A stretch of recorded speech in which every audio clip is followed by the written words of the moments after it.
Hello and good evening. Welcome back to the Quantum Dispatch. And what a week it has been for us. Hello, everyone. Hello to everyone in chat.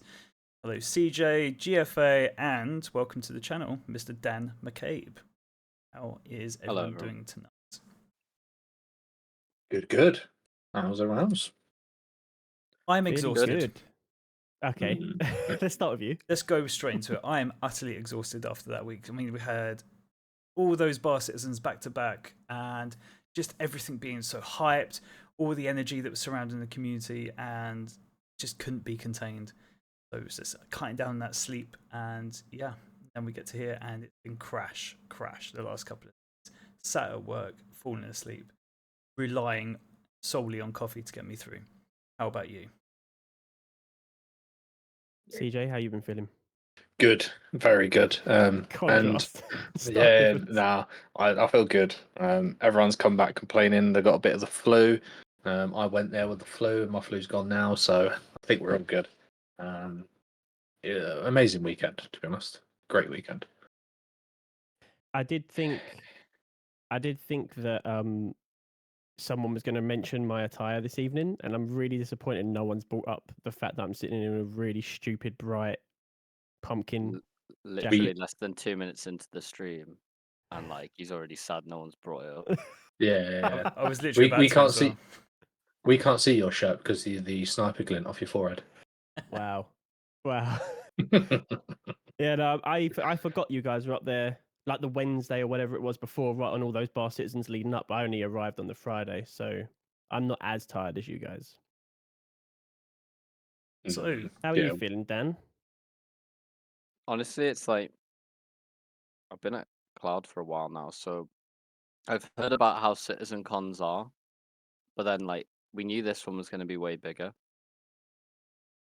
and I just felt like a bar citizen like on steroids with like a crazy amount of tech demos in the middle and like various like feature insights, and it was just I don't know, man, it was such a unique experience, and I was grateful to be part of it. And I'm now already thinking like I don't know where the next one is, but I need to like start speaking to people to find out so I can try and get myself over there because I want to. I'm glad it's an every year thing because I don't think I could wait longer than a year to do that again. Yeah.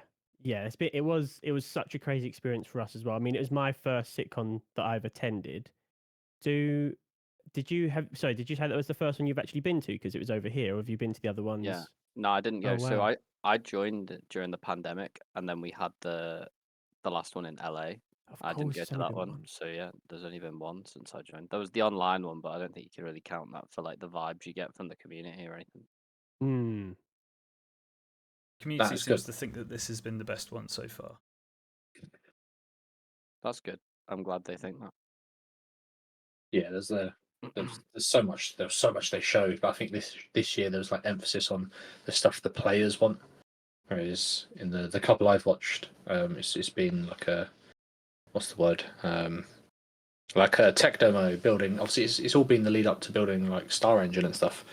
Whereas this year they kind of touched on Star Engine, and then the rest of it was the game, which I feel like was Oh, Genesis really good. as well. Yeah, Genesis yeah. blew my mind. Yeah. But obviously, that's part of the game engine, isn't it?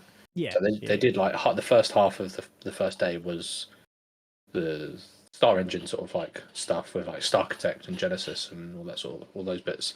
But yeah, no, and then the rest of it was what the people wanted. You know, all the panels were what people wanted. None of them were like wasted. I remember like at the beginning of it, you were saying, I was like, oh, what do you want? And you were just like, just give me org tools. I Yes. remember that's what you wanted. And like they gave you org tools and then they proceeded to completely blow your mind straight after, which was I thought really cool. I knew nothing about any of that stuff. I knew about Yeah. player space stations, but I didn't realize how like deep rooted orgs are going to be to the entire culture of the game going forward, which is really exciting. It's gotta that alone having like, and I'll do like air quotes org support, is gonna bring back a lot of the player base and retain a lot of the player base also as well. Mm. Just we need to hopefully that happens relatively soon. But they did put a timeline on it, so we can get it whenever, I suppose. I'm sure it'll Um, roll out gradually. I don't know Yeah, of exactly what the course. plan is, but I'm sure they'll drip feed it to you. Yeah, because it's part of 1. Like the whole thing, like the way they're moving towards 1.0, but it will just appear at some point, probably in the 4.0 sort of series, I would expect. Now they've done all the building blocks for the Moby Glass. I expect it's at a position where they could work on it. Yeah, that modular nature of the Moby Glass like updates from last year. I mean, it was crazy, like seeing the star map and all this other stuff. But I think all the stuff that was worked on last year and introduced into the game creates like a foundation. It's a bit like the Planet Tech, like the 3.0 Planet Tech stuff. And it was Yeah, like, oh yeah, now you can like go around planets and do all this stuff. That allows you to then build all this other stuff on the planets. And I feel like people are underrating the UI changes, and like people might think, oh yeah, I heard a lot of criticism about like the way it reads and stuff, but that's minor compared to the tech that's gone into like how powerful it is as a tool. So now that all these org tools and like the ability to like navigate around, like using the nav mesh and stuff, it's such a great place to be as a developer to be able to tag on and plug into that foundational tech. It's really good. Seeing it, and for me as well, like I've said before, that the game engine's like my favorite part of the entire project, and the fact that they did still have elements of the game engine in there, and to be fair, arguably one of the most interesting, explosive parts of the weekend was around Genesis and all that sort of stuff. So yeah, no, it's really good. I think a very successful weekend.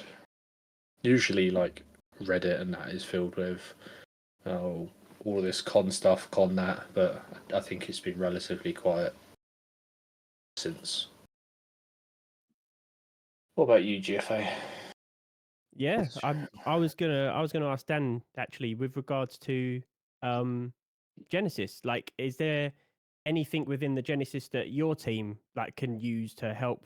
Because I know a lot of it's like lighting, or some of that was lighting in the Genesis part, the whole new lighting system with the ray tracing, or have I got that wrong? So the main one to me, like a lot of it, all of what you saw there with the Genesis demo was basically the Planet Tech team. One thing it demonstrated though at the end was how it interacts with ships. So you're all familiar with the raindrop shader that hits like the cockpit. You get the raindrops. I think it's a cool piece of tech, but sometimes I feel like I hardly ever see it, or it's like underutilized a little bit. Mm. And seeing the Zeus flying through the storm and all that is really cool. And like seeing when the lightning hit the Zeus, I think the MFDs flickered and things like that. And I think it's going to make your ship feel more mortal. Do you know what I mean? I think when you're in like turbulence in an aircraft and the lights flicker a bit and the air hostesses get a little bit worried. Yeah.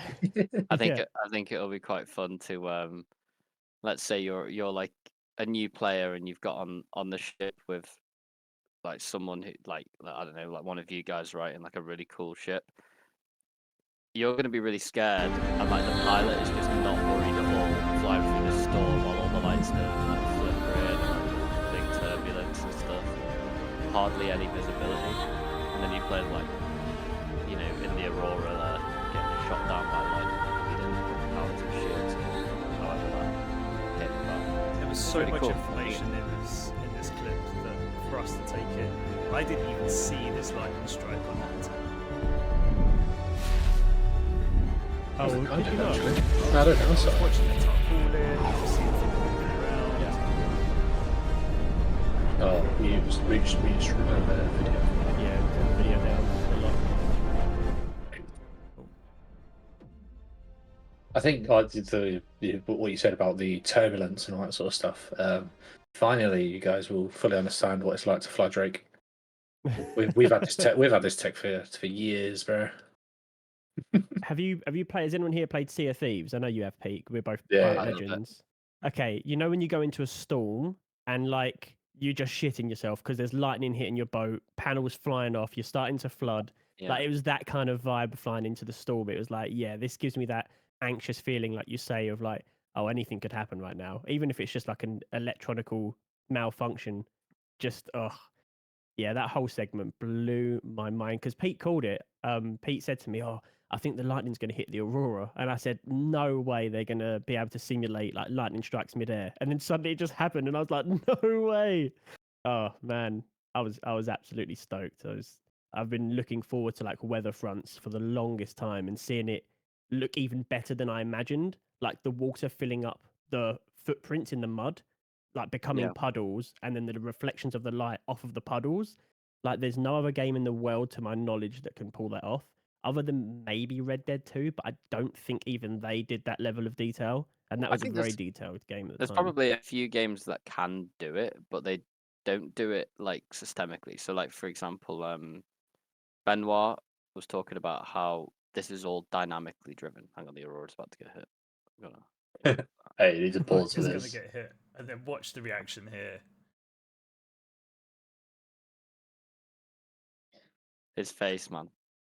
I said to him afterwards, that's why I do game development, man. Like for moments like that when the Incredible. players There's a are little like, wry smile on your face there. look at Beautiful he's to like see. 7 years old. Turns to CJ like, can you believe that? And he's like, yeah, I was watching as well, mate. Oh man, That's good. But what I love about the weather stuff as well, and I mean, we probably shouldn't like stick to one topic, but I can't not go through this.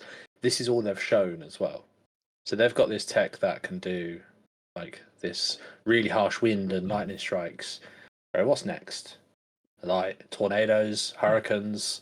Like they've not even showed us the winter seasons and all that sort of stuff yet. So we could like one thing I would love to see is getting really cold. You know, all the water that's all like it does all the fancy stuff that they've been showing off, and it moves with air.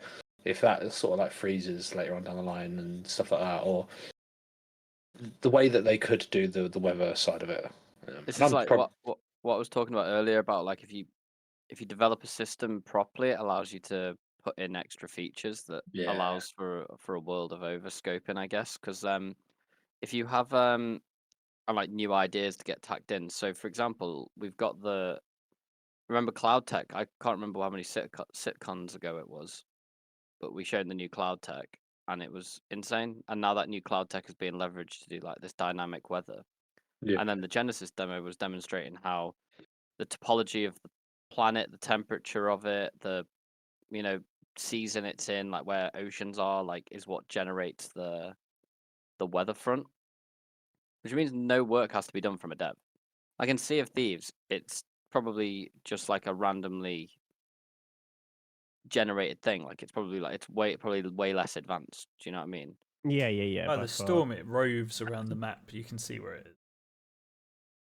Yeah. So whereas these will form and unform like through evaporation and precipitation in terms of like just visually to the player, that's what it'll look like, right? Utterly And then blows my mind. he said that the entire planets that are in storms. Can you imagine if you're an org and you manage to find a planet that's constantly in a storm and oh, like has Jupiter. really good, yeah, like Jupiter, it's got like incredibly good minerals, and Yeah, and you invest loads in like crafting the best possible shields and building yourself like a infrastructure around like protecting yourself from storms, and you just set up like mining harvesters on this planet, and it's really hard for you to get raided because no one's got the shield equipment to actually like fight you properly because their shields are already down when you start fighting them. um and you can like leverage that, and then if you manage to get like a foothold on one of these planets, you're gonna have so much more resources to work with, and that to me really excites me about the future of the game, the opportunity for those new things, which is why I think it was really appropriate that Genesis was the first thing that was demonstrated, because then talking about all the future of the game and the journey to 1.0 is answered with less questions. Does that make sense? Because you'd be like, yeah, well, how are you going to do that? How are you going to do this? How are you going to build the planets and stuff? Like, oh, you've only got like 3 biomes. Now it starts to make sense as to how you're going to scale this. I think that's yeah, the two things that I always have to explain to people in like my comment sections of videos or streams is one, people don't really understand the scale of Star Citizen and the fact that a lot of work that's been done over the years is actually building new tech to make developers like yourselves jobs not only less stressful but easier as well and quicker, and to do things like the weather that probably couldn't be simulated in another game to simulate the precipitation whilst maintaining performance, etc. So that's always one argument that I have to remind people is like a lot of it's building the tech to actually allow the game to be as good as it could be. And the other part is that Star Citizen, and I said this from when I first backed it, I mean, I've been a backer since like 2014. It's always struck me as one of those games that looks at a certain genre of game that's the top of its field. Silly example, but let's say farm simulator, and looks at what it does so well in regards to farming, and then goes, right, we'll take all those features into our game and make them 10 times better. And then they have like an entire farming simulation. Again, poor example because we haven't seen farming yet, but do you see what I mean? Like there's always, Yeah. it's always like a level up and then built into a game that is so vast that you've got farming, combat, cargo, like everything in one game. And it blows my mind. And yeah, I So, constantly have to remind people of that. as one of those people who have been backed for a long time, and I'm sure there's people in chat who have been backed for a long time, one thing that always, like, I'm pretty new to Star Citizen. I first started playing in like 2021. So I want to know from you guys, because I understand that one of the original like Kickstarter pledges, I think Rich Tyra brought it up, was that there'd be like loads of planets. So, I don't know, was it like 100 star systems or something like that? I can't remember the exact term. And obviously they said on the last day, they were like, listen, the scope of the game has completely changed since we had that Kickstarter thing. Originally, we weren't meant to go down to the planets and all this other stuff. Do you feel like the compromise with 5 systems, with all this other like Starchitect stuff and all this crafting, base building, and like, do you think the original promise was 100 star systems, but do you think having 5 is better considering the context of what we've got? Like, do you feel satisfied? Obviously, there'll be more eventually. That's kind of what they alluded to. Right? After 1.0, that's not it. So how do you feel about there being 5 systems on 1.0 rather than 100? Well, so obviously they haven't ruled out 100 eventually, but obviously talking about that 1.0 launch, they were naming the 5 systems.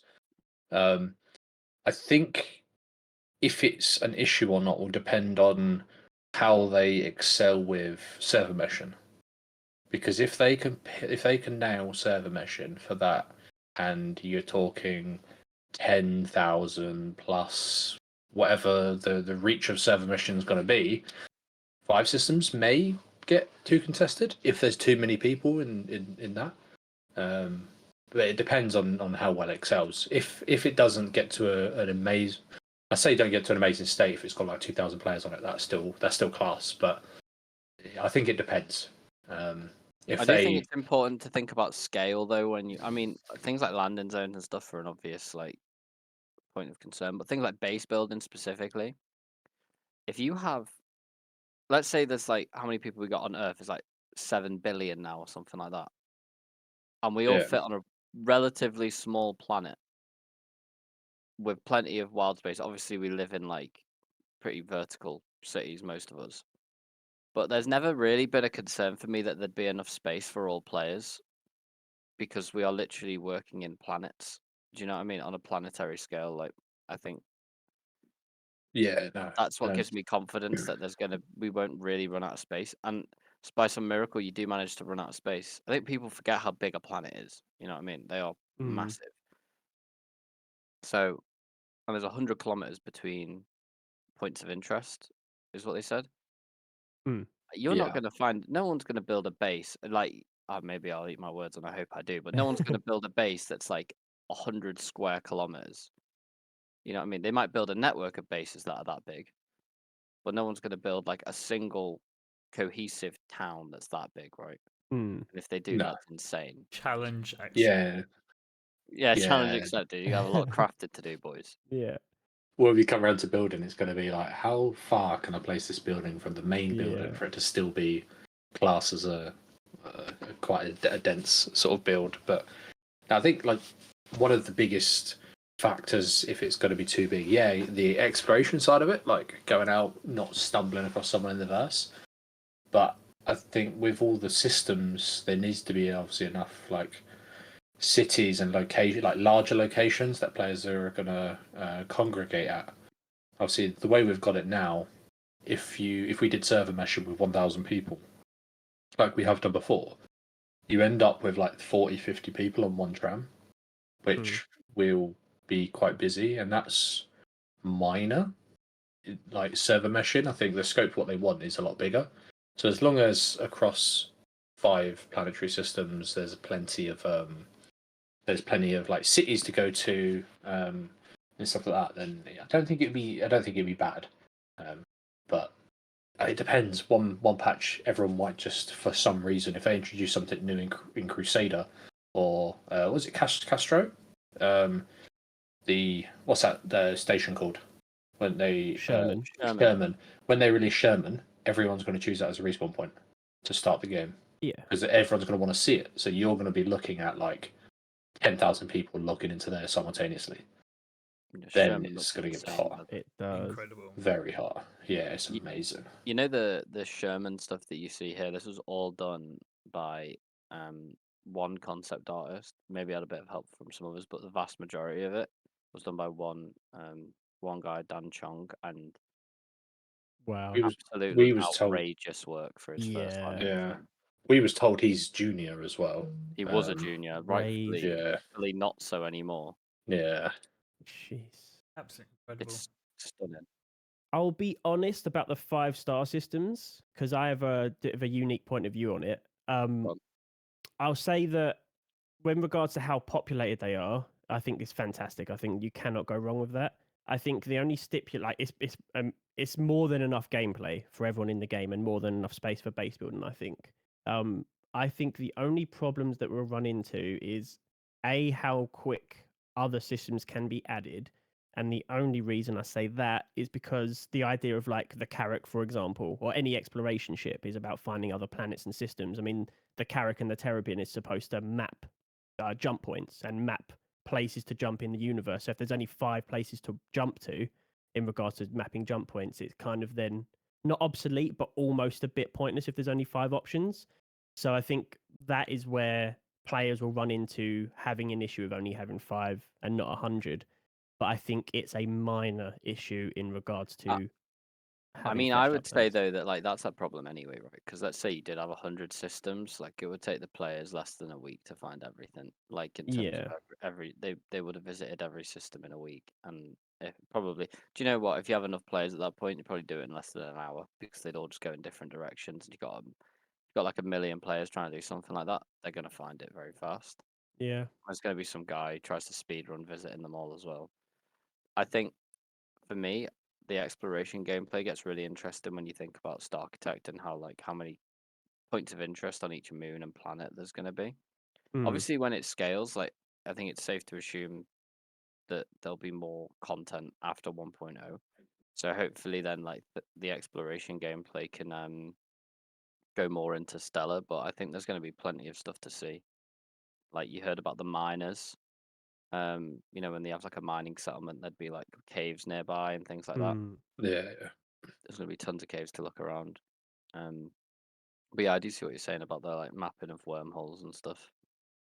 Yeah, I think you're right. I think 100 wouldn't even necessarily be enough. But I think exploration gameplay in general for like the ships, like I've got an Odyssey, for example, which is obviously you can mine minerals and make you can mine quantanium to make your own quantum fuel. If there's only 5 places, it might not be that valuable in regards to fuel saving. It really depends. I think as things go forward and develop, we'll probably see more punishing quantum fuel limitations and prices, and then stuff like that where you have an exploration ship that is made for long range travel. Even over the 5 systems, it will be a struggle for anyone to make it around in any quick succession. So having that ability to mine your own quantanium will really gain its value. And starfarers need their gameplay of refueling, which, to be fair, is already kind of there in Pyro because there's nowhere to Yeah. land in Pyro, right? So yeah. No, I don't think. And also, look on the flip side. We're talking about Genesis and Star Architect and all that sort of stuff. I'd hope by that point the game engine like tech to generate these planets will help speed the process anyway. I can assume they've probably already cut down the building times of a planet in general down to like a fraction of what it used to be. Because now a lot of it's the majority like the Genesis stuff is obviously the topographical side of it and also the soil sort of stuff. And once that's sort of generated, it kind of seems like the weather's just going to like work itself out to an extent. So it'd be good to see, 5 at 1.0. But I mean, the player base is always going to be like, where's the next planet? When's the next star system? Like it's always, no matter what, it could release with 100, and then the player base will still be like, oh, where's the 101st? Yeah, where do you draw the line? It's never enough for a lot of people, right? No, So- yeah. I don't think it's an issue regardless. As long as, I mean, we say this now, no one could be petty about it. We're getting 5-star systems on launch. They could literally have just done like I mean, they Terra, could have. whatever, We could have just just done like 100 planets you can't fly down to, yeah, and then had like pointless. some like load screen between like taking you to a generic like underground facility on each one. a loading screen in a space game. I don't know. Well, no, you'd play a Uh, cutscene to hide it or something, but yeah, a pretend one, to make it make look it like look you're like getting out the it's ship or landing. something. It's changed the Yeah. cloud color or whatever. Yeah. Yeah. I don't know That- do that. I mean, in short, I would rather have 5 fully fleshed out places than 100 non-fleshed out places. So it's definitely Yeah, that was the TLDR of the question, I guess. yeah, So, Yeah. absolutely. Yeah, no. But even what we've got now, even if they just like reskinned what we've got, you have 100 players just in Stanton alone on a normal server, and other than going to a station or something like that, you'll play a whole play session and not bump into anyone. Like, imagine the odds of being found in Aaron Taylor is 0, to be honest. Like completely 0. If you're flying around there, you'll never get spotted. And that's just with 100. So you could probably times that by quite a big multiple, and even there, you probably still never get spotted. But yeah, no. But there's still that So- Pico cave that hasn't been located. Exactly. Yeah, exactly. Does I'm- that It's not actually exactly exist? emitting. Well, supposedly it does. Could just be a myth. Allegedly, it does. Yeah. I But- want to find it. I've been quiet because I've been trying to track down. Do you remember they did about the scalability and how many locations there are in sort of like kind of branching out, and it was showing you how many locations it will be location in hubs and Oh, yeah, spokes. it Oh, was the like clustering. 3042 or something on one Something side. like Yeah. that. I can't even. It's bang on that, yeah. It's in day one. I'll send you a link to the timestamp. But I yeah, thought it's it was day two. 3042. Day one. Did I get the number right? Yeah, you got it bang on because I was doing a video about it earlier. Yeah. Okay. It is wild though. You could even just on like one planet alone with 1,000 people. There's a good chance you'll never stumble across anyone through like a whole play session. Do you know what I love about it so much as well with the clusters and the sectors? Because they're not like within one cluster, they're not millions of kilometers away. You could quite comfortably drive between them. Yeah. It also makes ground vehicles so worthwhile because rather than going back to your ship, taking off, fly, land, disembark, get your vehicle out, you'd probably just leave your ship in one place and use your ground vehicle to visit them, which puts more stock in ground vehicles again. Especially if fuel's like more expensive. Yeah. Like let's say like at the moment people trying to daily drive a Polaris and like fly like 30 kilometers. Do you know what I mean?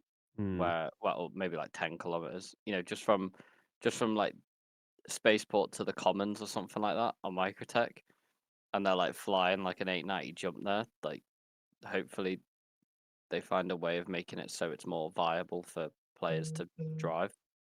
Obviously, rich people will always drive their Mustangs on the motorway. You know what I mean? But Yeah. the idea is that there's like a real value to ground vehicles, because I think with these new like the new fidelity levels that we're hitting with planets, and like as you said, the density of the population as well, it would be really cool to have like some like Euro Truck Simulator vibes. Yeah. I'd love to start seeing like, I know it's going to be difficult, but like roads between these places. Like they're obviously, however, like 100 kilometers apart, for example, between one cluster to like the center of a cluster to another one. If we had like a road, even if it was just a dirt track, but something that just didn't have a blimmin' rock in the way that was going to flip your ground vehicle over, then I think that would be really cool.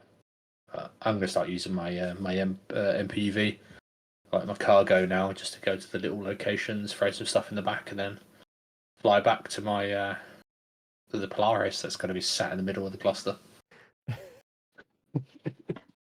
You're never Or- going to leave that Polaris, are you? Ever? I will when the Perseus comes out. What about when the Kraken comes out? Because you're a Drake man. Yes, but have you seen the price of the Kraken, mate? I'll take my poor man's Kraken. I'll stick with the Liberator. I thought you had the Kraken. No, mate, bro. Not that. No. I'll build it in game. Yeah, exactly. I'll tell the org, you ain't building no Bengal for you. You need to build me a Kraken. I'm not helping you build any Drake ship. Sorry, CJ. I'm not Okay, well, contributing to that. Yeah, I'm not going to ask you anyway. That reveal of it, like of the Bengal being built, was like a really cool moment, I thought, because it really represented. So if you remember at the start of the talk, it was talking about, was it a prospector or something? It was like a The loop one, where it's like yeah. you He talked about mine to some get the really ship. Yeah. yeah. He basically explained how as an org you can go from like an Aurora to a Bengal without paying. Yeah. You know what I mean? And I love it when people have access to the vehicles, man. And I think I really love the fact that there's going to be like crafting hangars. I'm really excited that the Pioneer has one on as well, and they're going to be able to craft nomads. I think that's really nice that you can craft another consolidated Outlands vehicle inside it. And I think there was an example. I think you crafted something smaller. Was it a ground vehicle that drove out? Or Yeah, it was a something? storm, wasn't it? It Did you was a craft a storm. You're storm? right. Yeah, it was a Yeah. storm. I like that. I think that's really cool. I'm glad to see it's not restricted to CNO ships only. Yes, So I that can was just that was the point. Yeah, it's not like mass print Drake Heralds. just pump them out. I wonder how quick it takes to craft a Fury. Like, can you get one out there before it gets blown up and just keep like printing them? You just hit the 3D printed Furies. We just need like a load of bodies on it. Just send them out It'll be one like after another. it'll be like Age of Empires where you like just look away for like 10 minutes and then you're back and suddenly you got like 400 horses ready to go. Could just imagine a Fury pilot flying off and then just like over the comms, oh, I'm getting shot down, and then he just like appears out of a med bed somewhere, and it's just another Fury, just gets straight in and back out again, over and over. What I Yeah, loved about he knows he's a bad pilot, so he presses start crafting, goes out, dies, and he's got it waiting for him when he comes back. Yeah, that'd be great. I know. I'm just going to go back to something you said about the building the Bengal. Those space stations. Obviously, I know it's like a render of it, but they're huge, right? Those space stations were huge. The Bengal made it look small. Yeah, the Yeah. Bengal was bigger than it. Yeah, but it was just the tip. Yeah. But it was just the tip inside the dry dock. Like you'd think the dry dock goes around the ship to build it, but no, it was just like literally the front little like hangar bit. What I The loved rest of it about was just out. that Bengal reveal, you know, occasionally like the hot mics were left on for the people presenting. I think it was Ian Leyland doing that last presentation for the space stations, and you can hear him, the excitement in his voice. He goes, "I want to see their reaction as the Bengal comes around the corner," and it's that kind of wholesome interaction with the crowd that I just absolutely love about the project. But yeah, that Bengal reveal, I remember. I think CJ, you called it. I think you said it to Pete, and Pete was like, "No chance," and then we saw it, and everyone lost their mind. It was yeah, what a moment. I had a bit of like hopium on it, so I was expecting, like a javelin being built in it. It's an org thing, isn't it? So like javelin's like the pinnacle of what like I thought a it'd be a vehicle javelin owning. as well. Yeah, it's like the pinnacle of what like we would own as an org. Everyone's like, oh, who in the org's got javelin kind of thing. But then it cut to the Bengal, and then I kind of expected it, but didn't expect it at the same time. Oh, it's so. I It's could hear so bagpipes playing when the reveal came on. It's so large. Yeah. And the fact that they showed it fly off as well, because it was supposed to not be a ship flyable by a player, but Owned I by liked Obviously. it. Yeah, but I mean, I think that's so good that it's no longer I think I love the fact that it's not been put behind a paywall. You know what I Yeah. mean? Because otherwise, Mm, Or otherwise just the someone would have 890. bought it. Do you know what I mean? yeah, yeah, Dwarf the definitely. 890. Yeah, it makes the 8. I I'm pretty sure like its engine is bigger than an 890. Like this thing is huge. Yeah, it's like 980 meters long in comparison to the 890 at what 110, I think, or 101.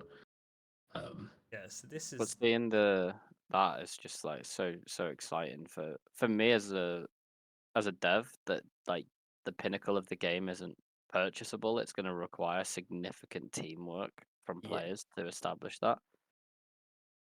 it's exactly how it should be, isn't it? Yeah, it definitely is. I think, and also like a lot of people were saying like, oh, but they said you're never going to be able to get one of these or fly one of these, and I think what I just people have to let some things go. Like that was said like probably 8, 9 years ago before it's probably realized that it could be in the PU and used by players with server meshing and such and all the tech that's come with it. Like things change when things advance and you realize what more doors open to you. Like even the moving over the what was it, the rendering to the GPU for the trees and the terrain, freeing up some CPU power and the caching. Like that is allowing the really dense forests. Well, that might not have been something that was possible a few years ago. Yeah, And it's just understanding that as those things develop and the tech gets better, there will be things that will change that have been said 8, 9, however long years ago when they said the Bengal wouldn't be flyable. I think people just need to sort of get out of their feels with that kind of stuff and just enjoy the fact that it is there. I of want to know course. what players are going to do with it. Like, all right, we got the Bengal. Where are we going? I'm telling Like, you now, It's a no one's shuttle down ever to going the to city. use it. No, no one's going to. It's going to be too scary to use it. it's They going want to to be take too 6 months to expensive to build it. run. Yeah. Like, it's going to be insane. Like, can you imagine? Like, there's definitely going to be I don't know by the way, but I'm just speculating here. But it's probably going to be really hard for a pirate org to have the resources to be able to create something like that. Mm, So, and if you're a pirate org, why would you even if you could? Why would you when you can just wait for someone else to get one and steal it? That's kind of your whole thing. So we're gonna end up with like a big Squadron 42 like fleet v fleet battle where you've got like an army of like javelins and stuff like taking on a Bengal and probably a just gonna be insane. It's gonna be like some like Squadron 42 vibes in the pirate org, and they've like got all their best guys hiding around the corner, ready to try and do like a boarding party, and like they've just got like a legionnaire full of like their best FPS players to try and clear the place out. Honestly, the day that happens will be like so special. yeah. I think the one thing that they wasn't made clear, and this is not me prying or prodding for an answer about this, is purely just that I don't think it was made clear if you'd be able to see the progression of stuff being built. Like, as in, if the Bengal was being built by Um, an org at their station, you see it in stages. So I don't know about the Bengal, but one thing that was mentioned was the basis itself. So in the demo, he Luke put it down like the little house thing, and then it appeared. Um, in the game, Luke mentioned that you would see it build over time, and it would take Ah, like. So awesome. I don't know about the Bengal. I don't know how Mm, ship crafting works. But specifically for the base building, I suspect you'll be able to see it grow or be built over time. I don't know what that's that looks like, but that's yes. awesome. he The only said for the reason I mention that purpose is said for the purpose of this sorry, go on. demo, it will build instantly. See progress.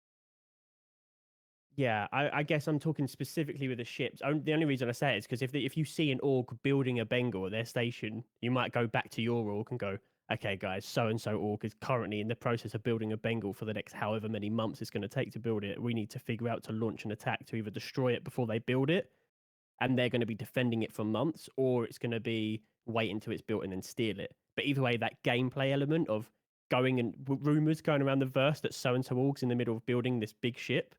Oh man, I'm jazzed. I'm Dude, jazzed. that It's is so such I an good. wonder who will do it amazing plot. first. It's an amazing because not only it depends how you're going to attack the Bengal directly, or you're going to attack the supply lines and demoralize them and to organize. There's Mm. so many ways to come at it. From. Are you gonna hit it all at once? Are you gonna do like a Lord of the Rings and like send the boys down to like take out the like ground base, you send in an Argo MPUV with Frodo and Sam, and like just the keys for it, like a hacking chip to get into it, and you're gonna try and just get the thing to move far enough away that is outside of base defenses so people can get in it. There's gonna be spies. There's gonna be spies joining orgs under the guise of wanting to join and like creeping onto like shuttles or whatever ships with cargo, self-destructing them, running away. Like there's gonna be spies infiltrating these orgs. It's gonna be crazy. There's going to be No, so much gameplay for pirates. I think the fact that they're having like the council thing, I could almost hear Mongrel Squad screaming out in happiness, like when they were talking about that. there'll be no spies. No, there won't be any of that. Not at all. Not at all. There's going to be That's- like, what happens if you get to like? I can see this now, right? Can you imagine the tension? Let's say we're in an org and we're about to finish the Bengal. We're a week away, right? We've got the infrastructure in place to defend it, and we've got a plan for what we're going to use the Bengal for as well. Like you don't make a Bengal if you've not got a plan, because it's a big investment. So maybe you're planning to like take over a new area of space, so then you can like harvest like gas from some from a different org. So you're going to go to war. There is going to be, when you have the build up to this moment, hierarchical structures within the org for who's going to be the captain of it. Because I can guarantee the guy who's in charge of the space station will probably be the boss of the org, but he's going to want to be in the Bengal. So it's like, well, I want to be in the Bengal now, and it's like, well, you're in charge of the space station, and you have been for ages. So it's someone else's go to be in charge of something important. I've been your second in command, so maybe I should go. It's like, oh no, you take over the space station. I get that. So, yeah, but you're always offline. I basically run the space station anyway. And it's like, yeah, to be fair, Sujo, everyone, you do kind of run the space station. You need to let one dot. You're just kind of owning it a bit, and then everyone starts arguing. It's like, well, no, you're just being greedy. You need to, and then suddenly an argument breaks out, and then boom, the Bengals pause production because it's like, shut down the factory, boys. We need to sort this out. And then there's like a big civil war, and then then the space station gets taken over by a pirate guild because you're all like split, and then I don't know what will happen. Can you like continue manufacturing something if it's already started? Do you know what I mean? Yeah. How does Good it work? Could we see tribal management, like tribal governance, come into place? Like, okay, we're going to hold an election, right? Officers There put will forward your. definitely be like there's gonna be you're gonna see the full political spectrum. And me and CJ, we were talking about this quite a lot actually, because we were having dinner like on the Sunday night, and we were saying that people are they're gonna fall out over this, and they're gonna create like full political systems to back themselves up. There's gonna be dictatorships. There's gonna be communists. There's gonna be like serial capitalists. There's gonna be socialists. It's like, oh, you pay us a tax, and then you get all your like vehicle services for free. You get all your fuel for free. There's gonna be like it's gonna be like class war. It's gonna be insane. Yeah, no, it's one of the things I'm most looking forward to. And just to go back to something that Dan said that I'd be potentially a 2IC in an org. I won't be. I'll be on the enemy's Bengal. So no, I'm not going to get involved with that sort of stuff. I don't deal with org politics. I just make sure other orgs are having trouble with their politics. So Destabilization operations, eh? that's That's what I'm it. saying. The spies, man. It's gonna What? be No, don't use the word crazy. spies. We've seen Okay. what they're called. They're called operatives. Okay. Right? They're operatives for the council, or well, either way, to be honest. But yeah, could be an operative now. That's what the role is. Or spy, I suppose. But Tester's got the head run on so many. yes and no, Nah, though, because they're going to okay. be the first group of people that are going to have destabilization issues. They're gonna be the ones that go in thinking they're gonna get cocky, and it's not gonna work, man. I don't even know what this org is. I can just guarantee the top 5 orgs in the world right now are probably gonna have the most issues. And this was touched on what we were talking about as well. The way that orgs are in the game right now, players don't care. Like they don't. There's nothing really like riding on it other than like clout within the community or the sub community. So there's no real benefit to being the boss of the org versus like the deputy or anything like that, other than just like power, which is like arbitrary because it doesn't actually translate into game very well at the moment. When that translates, people who previously had no power but were competent. So I think we spoke. I used Chong as an example. Chong's a pretty chill guy, but a very good fighter pilot. People like Chong who are really chill but very skilled are gonna have people who are less skilled than them asking for higher ranks than them when they actively don't deserve it. So when the space station comes online and we need like our Squadron 42 building for the org that's going to sit there and post it, who's going to run that thing? And then suddenly you're going to have these people who were like not trying to vouch for like crazy leadership positions going, well, I don't want to be led by this guy, so I'll do it. And it's going to be a case of, it's not that they're desperate to be a leader, it's just they don't want to be led by the blind. So it's like, well, I'm happy to step into that role. And then you're going to see how fickle humans are, I think, on the highest levels of these biggest orgs when they start fighting. I really hope orgs like the Med Runners, they seem to be pretty locked in. And I think any org that's like got a foundation in military will be probably pretty locked in because they're just stealing the infrastructure that's already been established from the army. But I honestly I can't wait. There's going to be like full on like YouTube channels dedicated to like tracking the drama between various orgs and who's allianced and stuff. Yeah. I mean, maybe we might cover some demises of large orgs. But I mean, if I'm responsible for it though, I'll skip that episode. But no, I think the orgs that do, like you said, with the military structure, it's a tried and tested sort of like structure. It's just they've been around. Like a lot of our stuff come from like even like back in the Romans. Like the military structure has always been relatively similar, and it's always worked.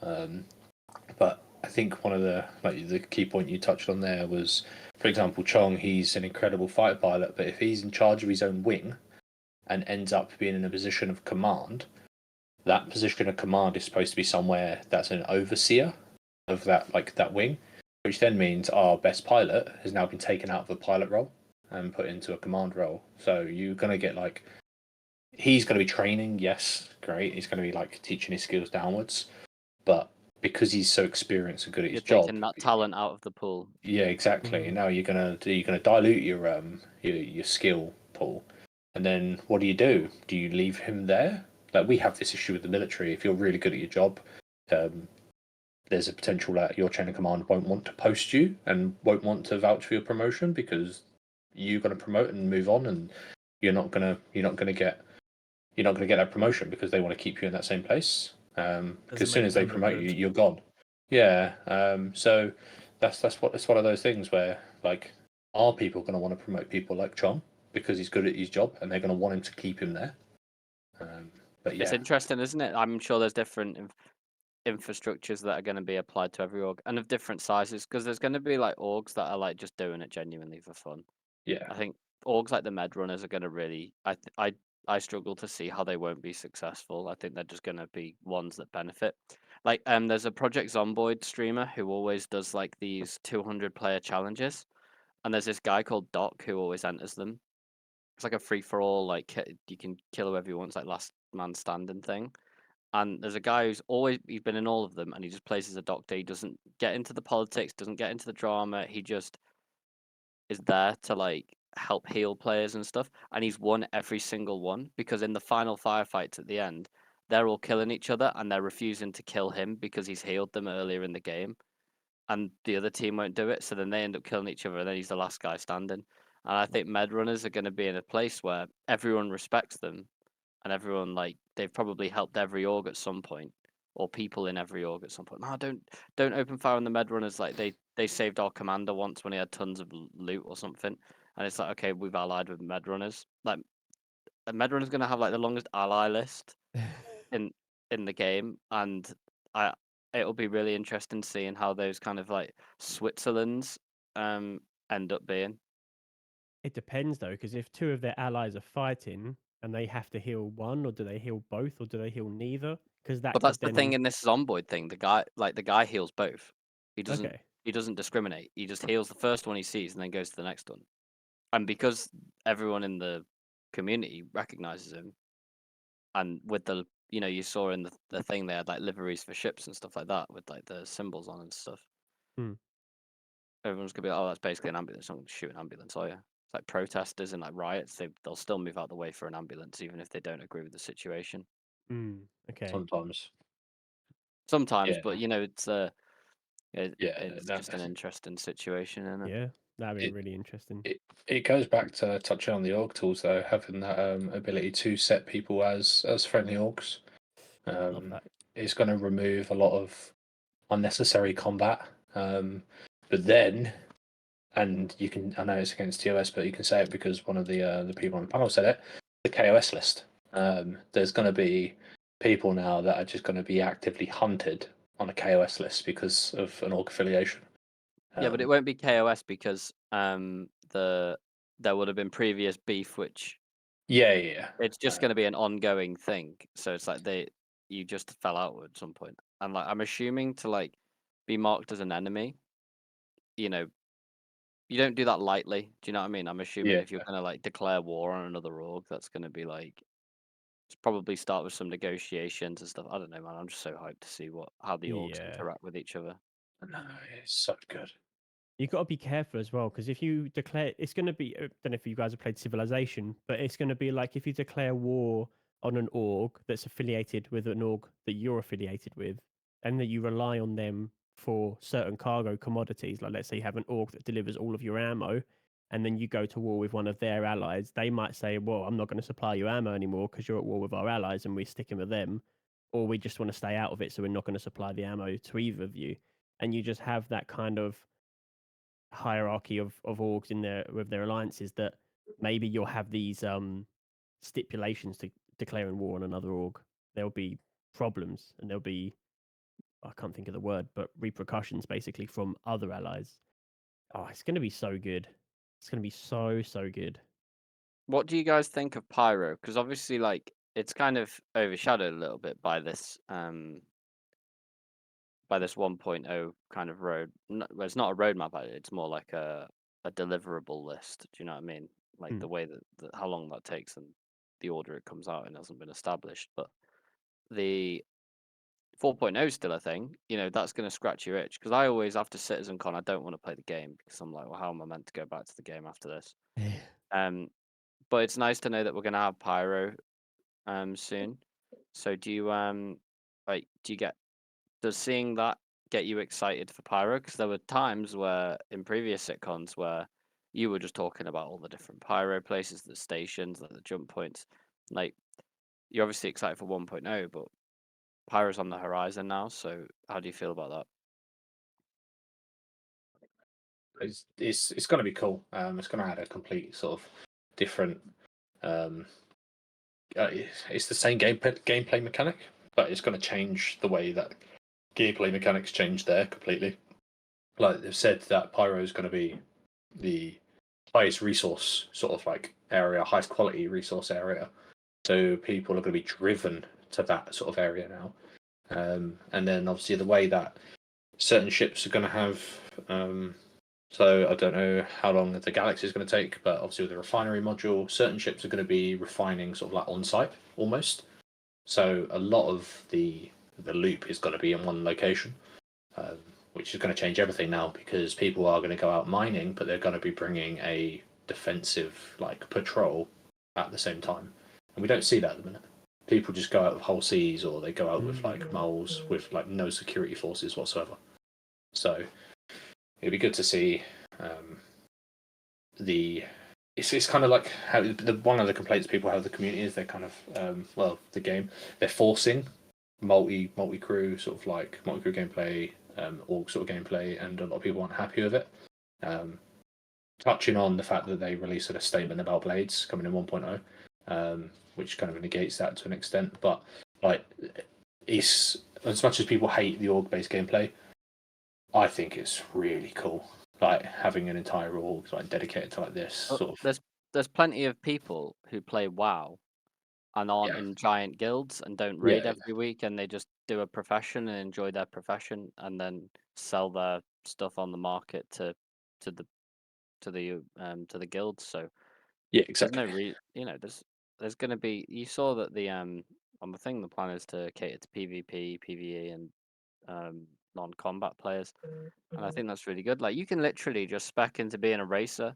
How cool would it be if you were like just a die-hard racer? All you did was race. You set up a little base next to your favorite racetrack, and you just raced all day, and you did all the like racing missions and stuff, farmed all the best racing gear, and then you had an org come to you and go, we want to contract you out to drive the Cyclone and train the worm after you while we shoot it, because no one in our org has high enough like driving stats to be able to outrun it. So we'll pay you like 100k UEC to for every like 10 minutes you keep it moving or something like that. Yeah. Why have we not spoke about the worm? Oh So, my like, god. well, I was going to get into that in just a second, Oh. actually. But just before we do, just to touch on what you just said and also on the pyro question, very briefly. But I agree. People will be able to sell their services because obviously, with death of a spaceman, people are going to be nervous about dying. There's absolutely no reason that they wouldn't go to someone that hires out their driving skills and says, "You pay me 500k, and I'll keep the worm up for you, and you guys just shoot it in your ships or whatever." And that is their role, and you pay them the money, and they're driving Yeah. around. That's absolutely a possibility for solo players as well. So yeah, I could You're think gonna that have would be like amazing. monster hunting monster hunting orgs that are like that they're you can hire them. So like the big orgs can hire them, and they are specialist killers. So you just we will pay you, like, let's say the resources from the worm sells for, like, I'm gonna give it a really low number so it doesn't get quoted out of context. But let's say like 50 quid. You get like 50 quid out of a worm, right? So and your org is like so good at killing this worm now, you just got it down. So then the org pays you 30 quid to kill the worm, and then they keep all the resources or something like that. Yeah, And you just keep doing that, and you just keep farming out the different monsters around, and you're Love just like you're just cruising in your mystery machine, you know what I mean? Just Mm, taking out worms all around the verse. that would it- be incredible. I can't wait for the screenshots. They said that obviously the worm's like fully physicalized, so we're gonna have like orgs and like big teams Yeah. of people like in the mouth of Yeah. the worm all the time. And I'm excited to see like things like Nova tanks like stuff down the throat of it as well. Yeah. After it's died, they're just gonna like cram it with like loads of stuff. It's I think the worm is it's a big turning point for like obviously enemies in the game. Realistically, we only have human-based enemies for now. Yeah, we've got like you got your fauna. I don't think they really count. They don't work anyway, so I don't think they count. But the worm, like as an actual objective, people like you say are gonna form like kill squads and just hunt the worm down all day. I don't know how rare they're gonna be. Like, is it gonna be like a region that they just go in and it's like almost a guarantee, or is it gonna be very like rare? You can actually trigger this worm, or like can you find like an activity area and then you can like congregate your forces there, or is it just gonna randomly pop up and try and munch you one day? I hope This it's is so not too cool. easy to kill, because like it would Yeah, really make me sad if like literally some guy just pops up, gets the worm up, and then you just hit like target lock, and then like you've got like 10 Polarises like in low orbit, all locked on this yeah. thing, ready to just drop torps from the sky. Hmm. Just imagine Uh, like 1A2 bomb just nuking it straight up. Like, yeah, the players will bring as many A2s as it needs to one shot. It'll be like one shot in the Ender Dragon, and like he's in bed or something. Like, Yeah. I wonder how it will be combated. Me, I don't know. It's up to That's something Zach needs to work out, and I have a lot of faith that he'll come up with a really clever solution to it. Because yeah, like the clever solution for stopping players from just cheesing it in a ship was to have someone on the ground all the time baiting it out. yeah. Yeah. Maybe the Clever way balls of that it doing that. spits out can shoot down bombs or something that are coming down. Something like that. Yeah, maybe. Yeah, yeah. I think one thing I don't like the idea of it, but what comes from a lot of other games is like a block that stops you from like one phase in it. I don't know if you play Destiny, but like a lot of the bosses, they have like damage phases. I know it's not realistic, but they do want it to be an MMO. So I think having it so you can't just overpower it with sheer DPS in one go and it kills Well, it. Conrad made a good comment, and I don't know where the person he's quoting here, but the overkilling would destroy the resources or like damage them. Yeah, Yeah. That's a valid point, and I suspect Zach will be considering that and every other point as well. So I have a lot of faith that he'll. I mean, I don't think anyone was asking for a world boss worm. Do you know what I mean? So Yeah. him and his team have come up with that idea and they've got it to this point. So I have every faith they'll get all the rest of the details out. And it's already in game. Just needs to balance it, I guess. And do That's the final great. visuals. That's a great shout as well, Conrad, in regards to the materials you just said, because the in DayZ again, if you go back to DayZ, like if you shoot if you kill another player, but you shoot them in like their armor or their helmet, you will damage that item. So when you want to go and get their loot, if you haven't taken your time to think about how you're going to take that person out, you're going to damage all of the goods, and it's kind of that vibe. Yeah, if you float with them over an A2, you'll lose all the raw materials that you want. So yeah, the raw materials is what you want to done. yeah. Obviously, all the is what's going to be the like base buildings. So I suppose that's the only reason you can't them. You can't have the other people tend to support. It's like an end game capability. There's game capability, and then it contributes to like game capability as well. So. Yeah, be cool. That'd be really, really cool. Yeah. I'm still very excited about that. I think I'm jumping back and forth with cargo missions and having people help you building of buy sisters to get you to your base safely. That's a big bucks. Absolutely excited about that. To swing back to your earlier question. But whilst we are talking about the worm, I'd love to talk about the other monsters that we'll be hunting in regards to what we saw in that picture. And the other biome types of the Velaka that we saw with regards to like the swamp Velaka and the cave Velaka that looked hella sus to me. I was waiting for it in here, and I was going to say I really loved the jungle and how much work and effort you guys put into it, and then you gave me a reason to never go there. Yeah, I'm never going there. terrifying. Like when you're playing Swamp Valheim and worms. is it the abomination comes out of the swamp, you're like, oh no, today. It was literally that. It's like, oh, they showed the swamp, and it's like, bro, that's so cool. But then they showed the fucking worm that's going to be in the swamp, and I'm never witnessing that worm. That's for sure. I'll witness it if it's died, and been. If you can tractor beam it, that'd be cool, and put it on a big ship and display it outside your base for others to see. But I can imagine it sort of deteriorates pretty quickly, hopefully.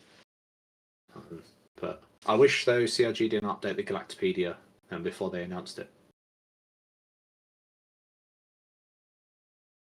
Yeah, I mean, I'm so excited about the whole like world boss vibe thing. I think it was something when I first saw it done in World of Warcraft, I was like, that's really clever, that's really cool. And it never even occurred to me that it could go into Star Citizen in that sense. Yeah. Or like, but that's how I see it, right, as a world boss, because it's I don't know like how it plans to be integrated, but it's basically a raid, but it seems to be like on a planet. So I consider it. I think it's safe to call it a world. Do you know what I mean? If you're on a planet. I wonder what building a base is going to be like on that place.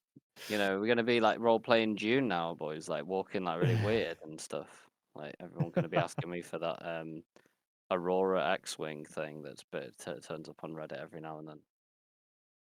Yeah, no, it's Then it will dance across the sand. Yeah. I wonder what happens if you build your base like where the worm spawns. Like, it's going to scran it, or will it That's like what we're introduce? saying. Yeah, like I'm really interested actually, because you might end up getting your own protective boss from a ground assault. Someone tries to raid your base, and then the worm pops out and just like kills them. It's like on Sea of Thieves, you're being chased by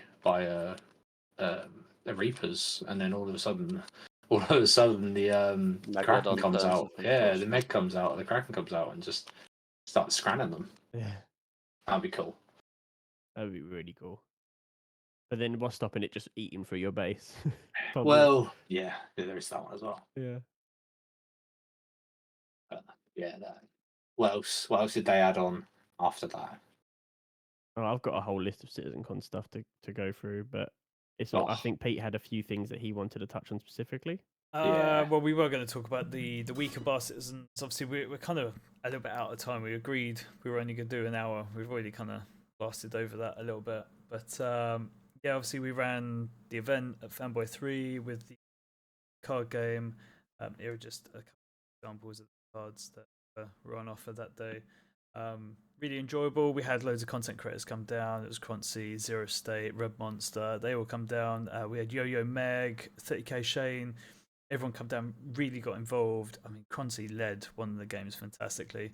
I had to go and buy a couple of webcams for the live stream, and I was like, I'm not going to teach you how to play, but I'm going to test you with the instruction manual. Go at it. And he did a fantastic job. Yeah, so I know everyone had a great time there, and the bar citizens were just good as well. I think I had a couple of complaints because I was helping out with the Friday one that the giveaways were slightly long. I was like, for real? And they were like, yeah, well, we don't really know what we're doing. Kind of stood there in the cold on the phones, and but apart from that, everyone loved it. And we know someone that won a Starfarer gem. So hats off to Carrot for that. Yeah. Bugger entered that giveaway like 3 minutes before it started and won it. Fixed. Yeah, rigged, mate. 100%. Now, what's next on the list of sitcom then? I love the Bar Citizen, man. That was so cool. Like that Friday one was really good. Busy. It was mental. Yeah. It was so good. One thing I loved was just everywhere I stood, I could look in a different direction, and I'd just see like one of my colleagues talking to like a group of backers, and it was awesome. It was really, really cool. I remember I found Mark Gibson just sat on a bench with like two guys, and like I went away for like 40 minutes or something, and I came back and he's still on the bench, and I'm like, God, you've done well to keep him here this long. And Mark just went. He was just like, they haven't pissed me off. And he was like that. They had a genuinely really good chat, and I spoke to both of them. They were really sound people, and that's the thing that's my only issue with Bar Citizens is there isn't enough time to get to know everyone because like Mark sat there for 40 minutes chatting to two really sound guys, probably an hour to be honest, and he hardly like touched the surface of people there. That could have just been people he bumped into in the street. Like I struggle. I try and get around a lot of people, like pinging around all over the place, having like 5 minutes here and there with everyone, and you never get even slightly through the amount of people you want to get through. And every single one of them, you feel like you could just sit down and talk with them for a whole night. I mean, it's how I met you guys. Yeah. You know what I mean? Like, I went to one of these Bar Citizen events and just got chatting. You guys were all sound. And there's so many great people in the community. And I think that's something that really keeps developers going is the fact that our work's appreciated. I think in some game studios, work isn't as appreciated as much as it is here. And the fact that you guys love theory crafting, the fact we're in open development, so we have the opportunity to do inside Star Citizen Live, Star Citizen Cons is amazing because we get to communicate with our community and they get to communicate back and come up with ideas. And I just love that. I think that's so special. It's maybe why you guys are so passionate about the project as well, not just the scope of it. It's not just that, bro. You look at other game companies and you hear like stories about people not enjoying their job. But every sort of dev I've kind of spoken to throughout like the Bar Citizens and all that sort of stuff, that everyone seems to be so passionate about the job. Yeah, there's some devs that don't play the game or don't play the game very often, but they still want the game to be just a class amazing game. Like they actually have the passion for it, which I think is lost in quite a lot of game development companies. For One most thing that's places, it's just a job. One thing that's important to remember about that is like when a game dev doesn't play the game as much either is like football managers don't play professional football anymore. You know what I mean? They might be able to kick a ball about a bit, but they're not very good. Like they wouldn't be able to sit in the team and like be playing every week.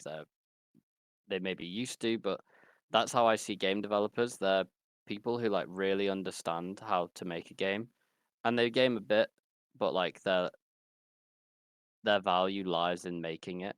So you don't necessarily have to play it to contribute to the project. And I think it's a really good opportunity, Bar Citizens, for those kind of devs to absorb some of that like passion from players that they don't really get from their fellow devs. You know what I mean? For sure. I feel like it must be really motivating to go and see um, sort of the response of what you've been working on and what you're bringing the community. I guess this is the only way that I can relate to it. But like if I put out a bit of content and I do a premiere on it, so I watch a video that I've made live and I can get to see a live response in the comments. That's the most rewarding thing that I can ever do as a creator, just because I get to see everyone reacting to it in real time. Yeah. And for the devs of the game, it must feel the same, obviously on a much larger scale, but must feel the same that they get to go to these Bar Citizens and speak to people that love the project, and you can see how happy it makes them and how passionate about it. And they're like, yeah, I'm creating that. I'm part of this. So it must really be motivating and uplifting to go into work the next day and be like, right, let's crack on and get this done and get this out. Because You I don't think, need a Bar Citizen for it either. Like you absorb that passion on Spectrum, on Reddit, on mm, YouTube comments. Like you don't need a Bar Citizen to like give you that fix, but like if like Bar Citizens and CitizenCons are like class A drugs. You know what I mean? Like yeah, they're insane. Like the high you get from meeting all these people. So moving on from CitizenCon, after CitizenCon, Atmo Esports Atmosphere event. We're all there. How did you think it went? One thing I liked about it was the clear, like you're just talking about passion. What's the name? I don't want to like. I know exactly his face and stuff. Like, but who's the main guy? Who's the main guy who runs it So all? Corsair and Croncy, no Croncy, sorry, Corsair and Crucian Gaming. That's the one. He was like the one that was on stage with Chris at the end. I think Chris said it best. He was like, he put his hand on his shoulder and he went, "You did a really good job, man. This was like bigger than our first like couple of Citizen Cons, and like this is our first esports event for the game. Probably lessons to be learned from it. But I think overall it was an exceptional success for the first major esports event for the game, and I absolutely can't wait to see how it grows and how it's like streamlined and how it you know how it's made more like spectator friendly. I think the one thing that was done really well, which people who are watching the stream probably didn't see, which is probably really underrated, was the networking that was happening behind, like away from the stream, like away from the arena itself. Like there was so many amazing conversations happening, um, with all kinds of people, and then having that as the backdrop for it was really cool. Yeah, they chose such an amazing venue for it. Everyone that was there was really hyped, especially towards the end of the games. A lot of audience.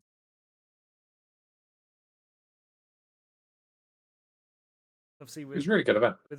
with esports still really being a new beast in itself, and it's been around for quite some time now, but it's still relatively new compared to other sports, and esports is, especially with Star Citizen, it's so new and so fresh. Yeah, very passionate about racing. What's getting back into about 4.0. Yeah, I'm hoping we get some actual esport sort of like, probably support's the wrong word, but tools we can help make like esports a little bit better in this scenario. Not necessarily like the issues of how things fly, but the It custom game mode so we can do all that stuff. it was one thing I noticed like watching it was look at every major games esport, they have some kind of like esport overlay. Some games it's easier to do than others. Rainbow Six Siege and CS:GO have amazing ones with like the kind of silhouette in like glow. I think COD has the same one. mm, Like most FPSs use that, so you can see each player through the wall. Like the color of the silhouette changes based on their health and things like that. That is the only thing you can do with developer support. So seeing Chris like clearly really supportive of what Atmo are doing, hopefully allows for us to like do things on the dev side that makes their job easier in the future. Yeah, for sure.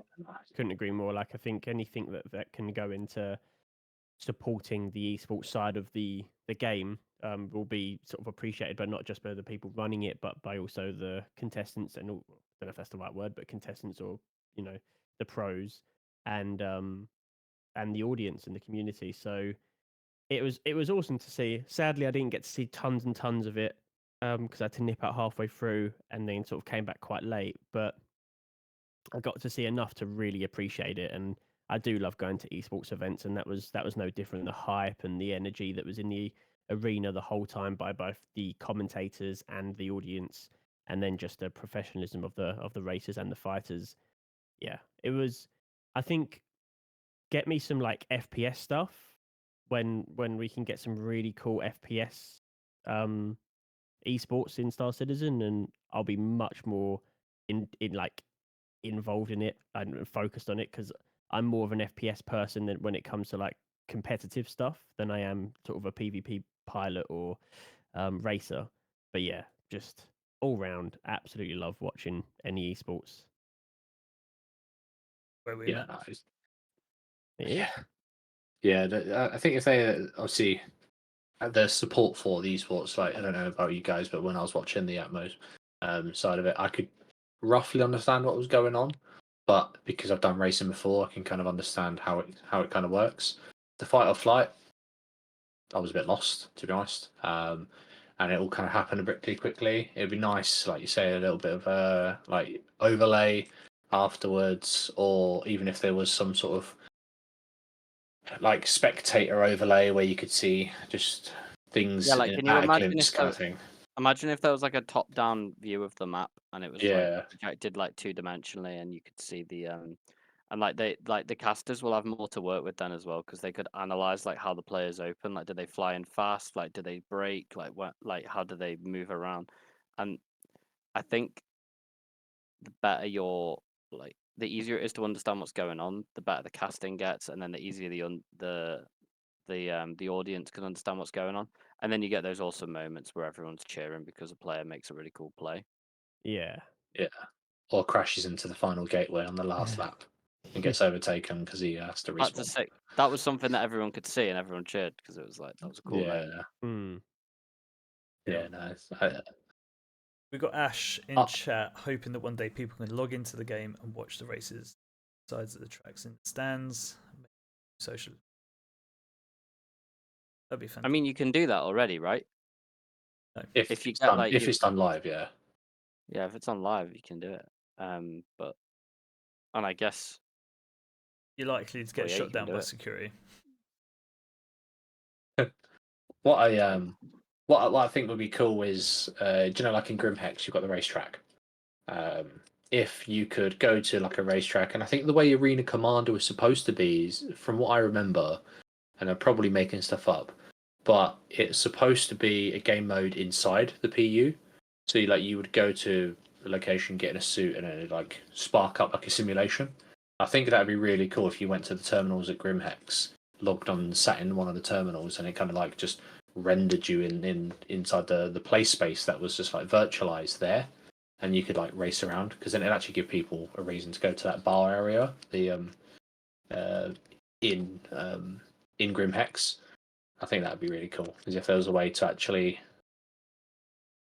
do a simulation side of it, because at the minute, if you go and race around like what's the track in Lawville, at the back of Lawville? I can't remember off the top of my head. Norville outskirts. So you go racing around there. If you blow up, you've got to respawn, go get another ship and all that sort of stuff, and come back. But if you could go to there instead, and there's a little room, you get on a little terminal, and it like just spawns you a ship. Well, and like I do run think it, that sort of is like AR augmented. I do think that's intended for the long term. If you were to go to Icebreaker, you'll notice down just in front of the start line, there's a little building and what looks like two pads outside. But there's nothing there at the moment. Nothing's been put into the game. You can go up to the doors, but they won't open for you. So I do think they are starting to look to implement that in game. Don't know when, but it's going to be. It'll be good. It's going to be brutal. Like if you're thinking 1.0 onwards, Star Citizen Racing, it's going to be brutal, bro. Because Death of a Spaceman will be in, and well, I don't know if that was coming with 1.0. I don't know if that was mentioned actually. But anyway, when Death of a Spaceman's in, it's gonna be rough because you're gonna have people that are gonna be racing, and if they crash, it ain't just a respawn and re-go. So you're gonna see the racing community, I think, struggle at the beginning, to be honest, unless, and this was how it was spoken about way back when. All of the simulations, so Star Marine, Arena Commander, and racing, I suppose, would be done in the sim rigs. The sim rigs are in the game now, but they're not used. They're in New Babbage, I think, where the but like that was initially going to be how that was implemented into the PU. So you have the Persistent Universe, and if you want to do Star Marine, once the game was out and that menu's gone, you do it in game by going to a sim rig. That's the only way I can see racing surviving comfortably down the line, because as I say, it takes one spin off and the ship to explode and Death of a Spaceman. So I don't know. I think Death of a Spaceman brings a lot of issues. It's the one feature I've always been very vocal about that I don't know if I like fully, being completely honest, until all these questions are answered. And I think it's going to be a really tough one to answer for the racing side of things. But that's just my 2 cents on it anyway. Yeah, that's what I meant about it, like being like augmented reality. You would like Yeah. go to the track, jump in the racing sim rigs that are in a big room, and then like the racing starts from there. So if you crash your ship, it does exactly what it does now and just respawns you, or even puts you out the race maybe. But like you don't have to do that whole respawn, reclaim your ship, fly over, and all that sort of malarkey. Do you know what would be cool? If you don't respawn if you blow up when you're in a race, but it's in a sim rig, you're flying a drone. So you're flying a ship that if you blow up, you don't die, you're just out of the sim rig, but it's all done through like drone technology. So you're controlling a ship in real life that people can see in real life in the stands, but it's a drone that you're controlling from like a control room, and that's how you're racing. Because then that gets around the Death of a Spaceman. Yeah, that could be a way forward, which would be really cool as well. There's ways to do it, but Yeah. yeah. I want that's the- now you mentioned drones. If there's a player controlled drone eventually, can we just race drones instead? That's what I'm saying, yeah. I think that'd be really cool. Have a little tiny little drone that you can just whiz around the track. I might be able to finally hit the gap on Yadar Valley if I've got a small tiny little drone. But yeah, There'll definitely be player controlled drones, from my understanding, down the line anyway. Because Fatbird put on Twitter that he actually bumped into Chris Roberts on the train back to London on like the Monday or something. And Chris was saying how much he likes like the machinima style videos on YouTube that people do, including Fatbird. And Fatbird was just keen to get his opinion on like the third person camera. Obviously, once the game goes live, that won't be a thing anymore because of looking around corners in PvP combat. You can't have that. So that kind of free cam will be gone.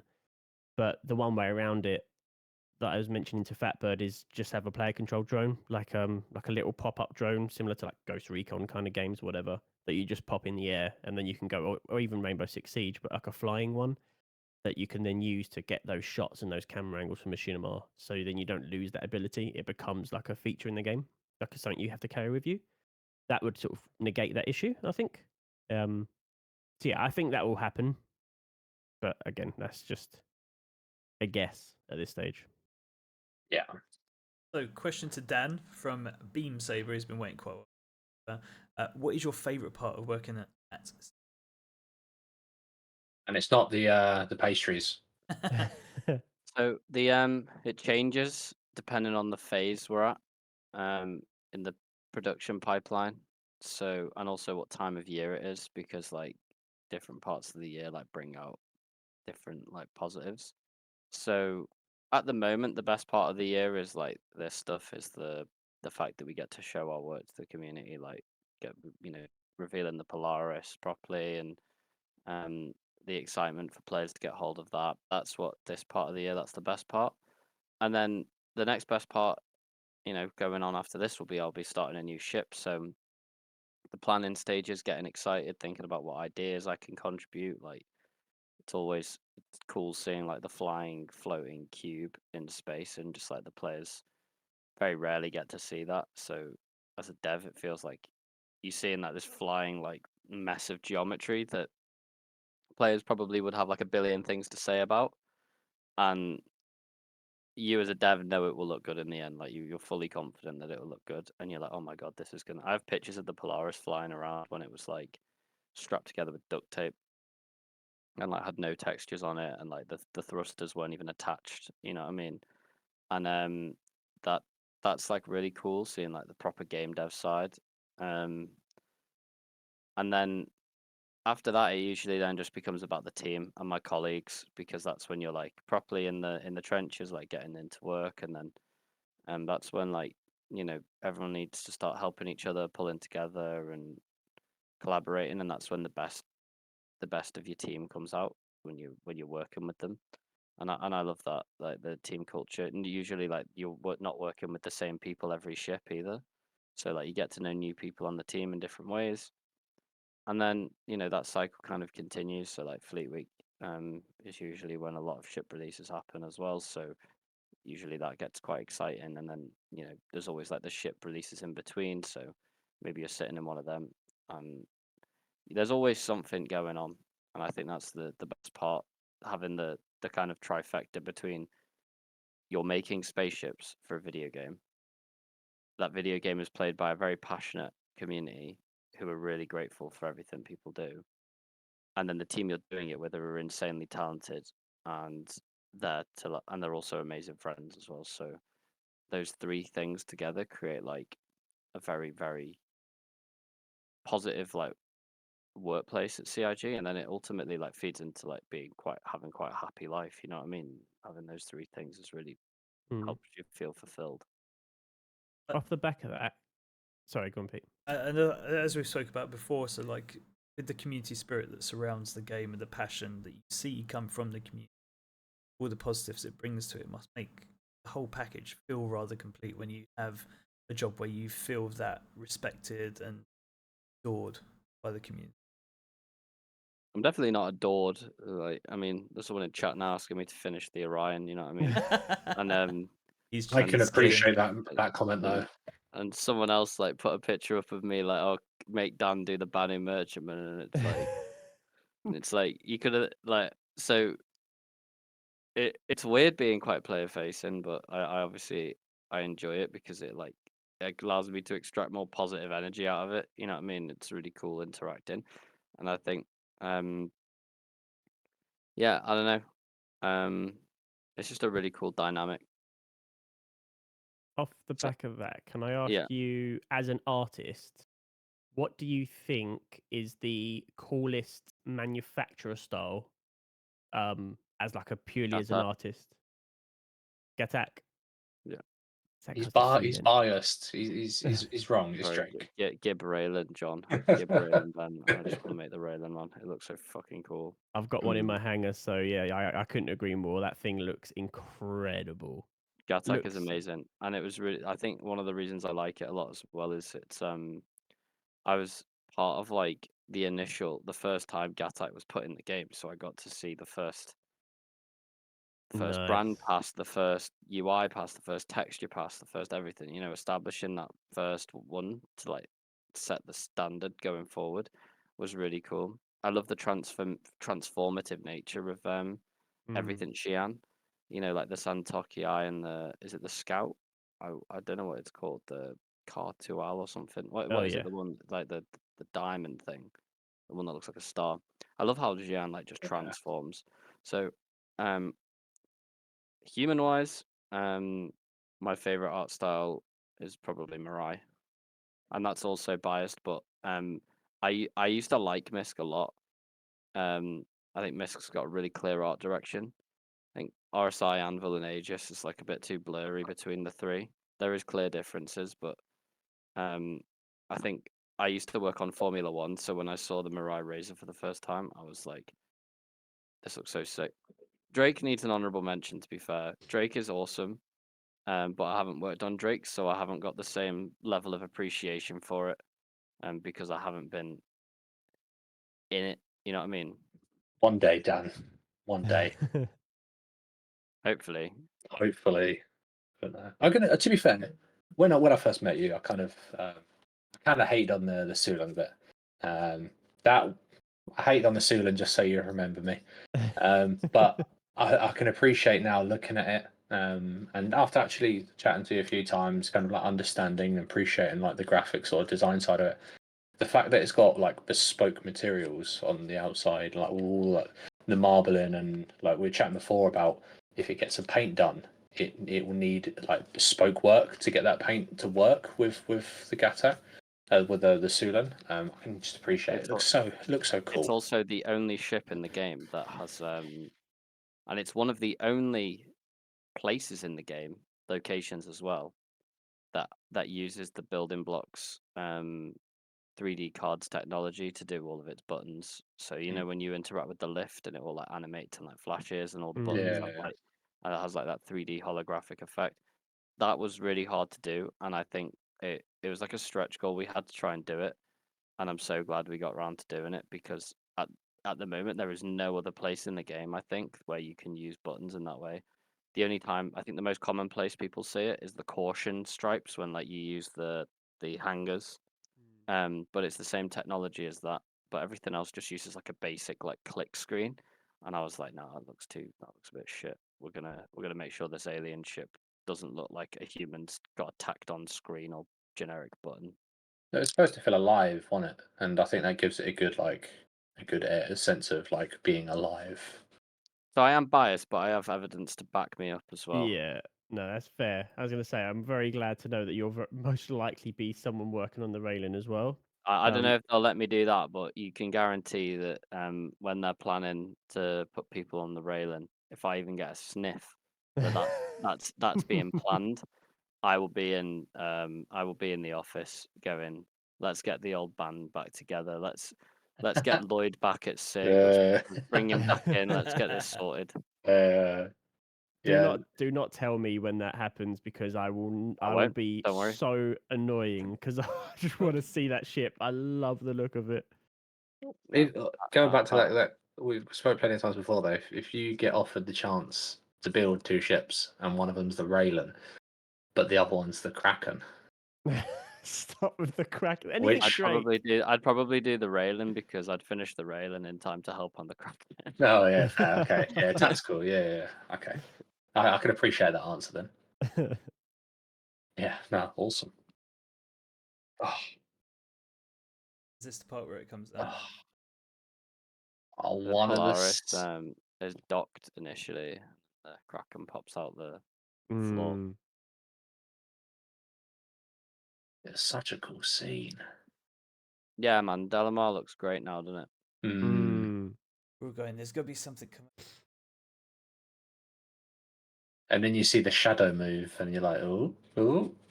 I think it's the next one. Is it? Yeah. Oh, there it is. So there's a couple of key moments within this, isn't there, that you were recording? And this was definitely one of them. Day one. Yeah. Is that Jeff? Ian was so hyped, by the way. I saw Ian in the studio like after this day of because this is the second day of presentation, isn't it? First day. Am I right? First day. Oh, I saw him at the end of day 2. In the afternoon, we were eating lunch at the studio, and he came by, and it was like my guy was just bouncing, bro. He was so hyped. He just finished the presentation with the Bengal, so he's probably absolutely jazzed. He was buzzing. He came straight over. He's like, "How you going, guys?" And it was like, "Yo, Ian, that was sick." And he's like, "It was so sick, wasn't it?" Yeah, he did really well. He did really well. It seemed to come natural to him. I can't imagine what I'd be like having to go up there and present my work to nearly 5,000 people. I mean, he is the creative director of Star Citizen. I'd like to think he could present his team's work in a way that's creative. Let's say. It's not even that, it's not bro. Like easy, though. everyone. No, it's definitely not. But he's it's not easy, but he's fucking good. So it doesn't matter how hard it is. Do you know what I mean? He made It's it a look bit easy. like everything at Cloud is fucking hard, but the people make it seem easy. Do you know what I mean? Because like the dev team's wild. Like I got imposter syndrome every day, bro, from how cracked everyone is. The cheers when the Polaris came up. Oh yeah, that was really nice So actually. good. You got a better shot of it there than you did at the vehicle presentation. Yeah. But it was Just more want to about go. the interior, wasn't it? Just want to go back there so We were quickly like, though. and All we of were like, that's not the crack. It is. It is. It is. Ah, Yeah. like, it is. all It of the is, s- it is. all of the speakers and all the panels need appreciation though. Everyone did a fucking awesome job. The I, music from it Pedro was was so good. unreal. Yeah. The music, the animation side of it, like all of the background, all the videos, was just so like well done. I think there's a little Easter egg in that video, by the way. Someone was saying, There's There's something- Easter eggs in so many videos, man. You know the redwood forest with the dragonflies flying through. Yeah. That's obviously a Star Wars like nod. Yeah. There was a Pico sat on the log at the very first frame of that. one Nah, of the ones was it was where an the awesome four of them were weekend. EVAing, and just like that's Deadpool when they jump out the back. Yeah. Or it Yeah. is. Well, I Either meant on the back of the Kraken, there's something that lights up and then goes dark just on that, just at the very back, and I cannot figure what it is. But I think it's a Star Lancer. The more I look at it, but I also could be completely wrong. Go show me, just so I can laugh. I want to. Yeah. It's Or like the not laugh. only. It's like the only part of the ship that lights up and goes dark in the shadow, and it just made me think. I want to see if GFA is just like a chief overthinker. Yeah, definitely. Do you I want me can to tell go you that frame by before we frame? watch it. Sure. We need to see. Let's have a It's not on the screen. Pete's Have a just look. watching it on his own. Yeah. This is hard to see. At the Make top. it full screen or something. It's in the center of the frame, so If I make it bigger, then it changes the dimension on the stream. So actually, let's do that. Get it. watch this just be like a fucking light. I've wasted everyone's time. Right. So Vulture.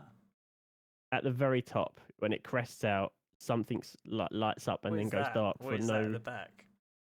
Oh, it's the Banning Merchantman. Oh, where? I don't even know, bro. You're probably overthinking though. Probably a Yeah, I think it's probably yeah. a Scorpius. I think you've just got an You issue can with see what you like your want to monitor, see, bro. mate. That's a Yeah. You just keep thinking about it long enough, and you'll see what you want to see. So I'd like to see. And as much as I'd love to see whatever was on that ship or the Kraken, I would much rather them release the other things that they're saying that they did the whole weekend, like the Pioneer and all that sort of stuff. I think I'd be a little bit upset if their attention was diverted in the same way it was for the Polaris, like all eggs in one basket kind of thing. what? You're not happy that we spent a lot? No. That's not what I'm saying. Don't take me out of context. I'll take you out of context. No, I meant the. Now that they've mentioned all of this stuff that they've already talking about, obviously they showed the Kraken, but they mentioned the Polaris and not Polaris, the Pioneer and all that sort of stuff. I wanted to just get that sort of stuff done now. If they throw other things in there, it's just you'll understand. You'll see behind the scenes. It's just going to dilute the workforce a little bit more. Keep what we got. I don't want the Kraken yet. I want them to do a good job and wait for it to be like OP. But they I did. think I said this during CitizenCon, but I'm really happy that CIG. I feel like it changed, and correct me if I'm wrong, but along the way it was let's actually release the ships with their gameplay loops, or at least release ships that have gameplay loops, and Yeah. sort of do it at that time. So that's why we haven't got the MR for Bounty Hunting 2.0, and base building stuff's coming with base building, and the BLD's not coming with the max and attack and stuff like that, and because their gameplay's not in yet. I think that's such a smart move, and it's just a good way to do it. Because what's the point? The Reclaimer was in the game for how many years without any gameplay? As cool as it was. Yeah. So. That's what I'm saying there with the Kraken, like the privateers, big shop, mobile shop, and all that sort of stuff. Work on what we've got, get Yeah. that sort of stuff out, and then get that Kraken out. It's gonna be so cool. Oh, I love it. And just give Perseus. So if you do manage to get to CitizenCon next year, Dan, you get to see you on stage. Do you think? Man, that's impossible to know. I will definitely, if the opportunity came, I'd obviously happily accept it. But John and Ben do a fucking amazing job for us. Considering like most panels require like like quite a few devs to try and deliver it. Apart from Ian, who's like we will comment on how well he was presenting. But yeah, most panels don't. They tend to bring like 3 or 4 people in. So for 2 guys to do it so well, so consistently, and they're so recognizable for the players, and they don't really go around talking to the backers as much as me either. So like, I don't think purely because they get trapped with like a group of them. So the answer is, I'd like to, only if I got offered the opportunity and there was actually a reason for me to do it. If there's no reason for me to do it, then don't force it, because obviously Mark didn't do it this year. I suspect Mark will probably be back eventually next year. I think don't fix what ain't broke, and if we're doing a good job, I'm not going to try and poke the bear. Have you ever been on an ISC before?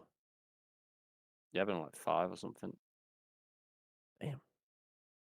Wonder. It was on the Should we 2-parter make a so long ago. Wonder? Should we make a little blood pack now? If Dan gets a panel next next CitizenCon, should we get matching Fury tattoos? Do you know what? Okay. Yeah, Do you know what? yeah. Right. So Yeah. work. Right. So Dan, you've worked on the Sulan, working on the Polaris, and yeah, you've done the Fury. I think there's 3 of us here right now. That's 3 tattoos. I'll take the Sulan, I'll take the Fury. take Fury, and GFA get the Polaris. I'm the shortest person scale. here. To scale. It's a whole body tattoo. Yep. Does have No, to I be. don't think anyone should. Yeah, it's a fun idea, but if you're ever gonna get like CJ's gonna get like a Drake into Planet, Yeah. actually put on his like cheek or something, probably like. Who says I haven't? I just can't show you on stream. I don't know. I think if I was going to get a tattoo, it'd be of the Saber Raven. Nah, wrong. We need one to. He'll get one, and then and then like a new ship will come out and he'll be like, "Fuck, I need that as a tattoo now." And then before you know it, he's got a full sleeve and like his hanger's 3 times as big. Or you get your favorite ship and it gets a major rework, and you're like, oh damn it. Oh, that'd be great. We need to get matching tattoos if Dan's on stage, and if he is, I'm going to go full fanboy.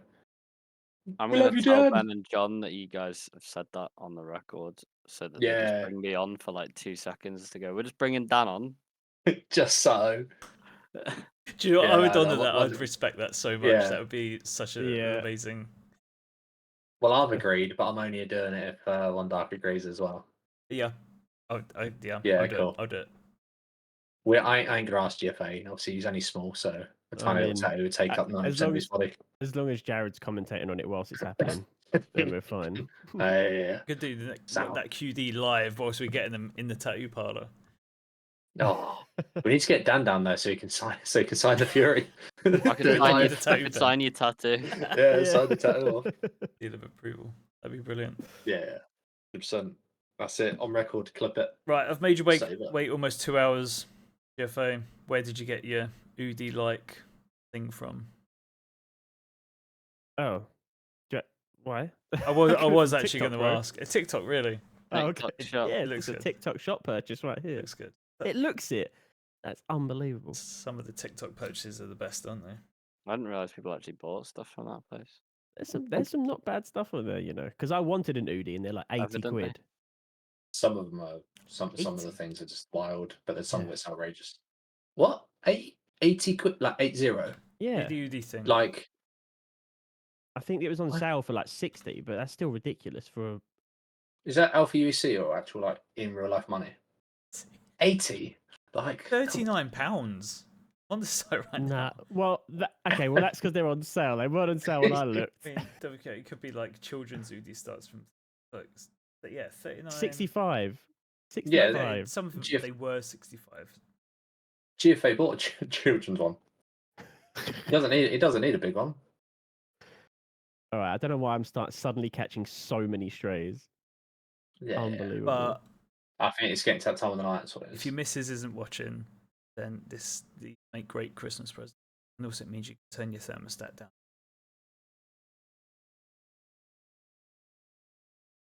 It's very warm in this right now. I am currently dying of heat right now.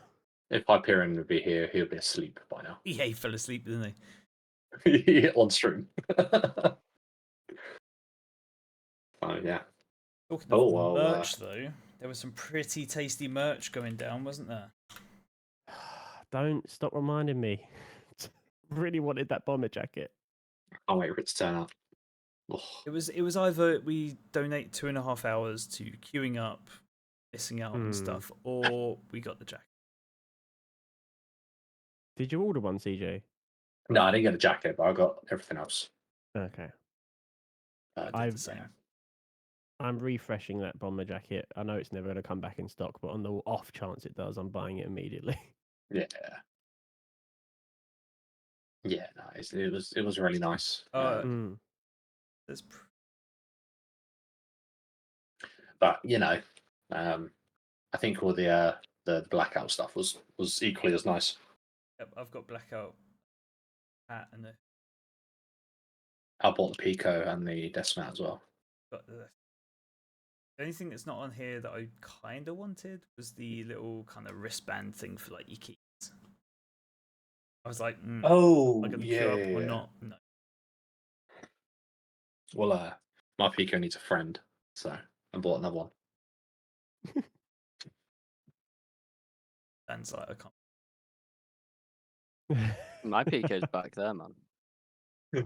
He's in the background watching it. Oh yes, yeah. The Finlay beneath. What's that to your right? Yeah, no. No, yeah, that's the thing that everyone's on Twitter. Oh yeah, I want one of them. Well, there was one on eBay. Didn't sell. Yeah, no. Of course it would. But Very yeah, no. It's very, very nice. Very exclusive as well. That's probably the only reason I want it. Just get a job. Get a job with us. There you go. I've been looking every day. I'm going back on LinkedIn. This thing's more exclusive. This is the Christmas gift from like 2020.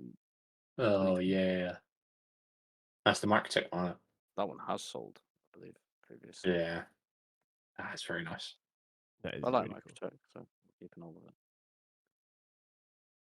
So, it's that time of night where we're going to start winding down the stream. There's still so much to talk about, but we can look forward to future episodes where we can look at Squadron 42 in its entirety, including all of those delicious alien ships that I never thought I would ever want, but turns out I do. We got to see the Glaive and the Scythe.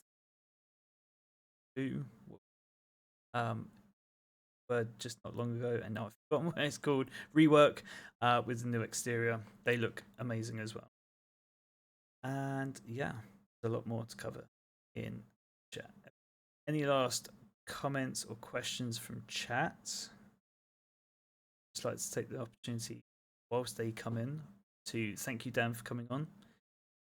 Thanks for having me. Fine. Cool. I hope not droned on too much.